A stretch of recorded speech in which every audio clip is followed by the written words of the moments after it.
भीमा किचन्समध्ये आपलं स्वागत आहे. आपण आज बनवणार आहोत सोयाबीनची सुकी भाजी. हिरव्या मिरच्या घेतल्यात, लसूण, कोथिंबीर, जिरे, मोहरी, थोडेसे शेंगादाणे, मीठ घेतलेले. कढईमध्ये तेल टाकून घेऊया. सोयाबीन भिजवून 2 पाण्याने पिळून घेतलं आहे आणि आपण ते तेलामध्ये परतून घेऊया. छान 5 मिनिटासाठी परतून घ्यायचं.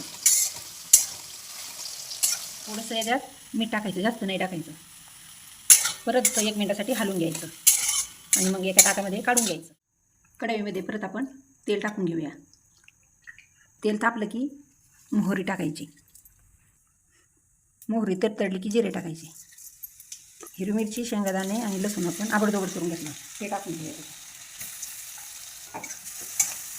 हे छान परतून घ्यायचं 2-3 मिनिटासाठी. परतलेलं सोयाबीन आपण याच्यात टाकून घेऊया. परत हे हलवत राहायचं छान. त्याच्यात मीठ टाकायचं चवीनुसार. कोथिंबीर पण टाकायची. हे जिमसाठी सुद्धा छान आहे सोयाबीन.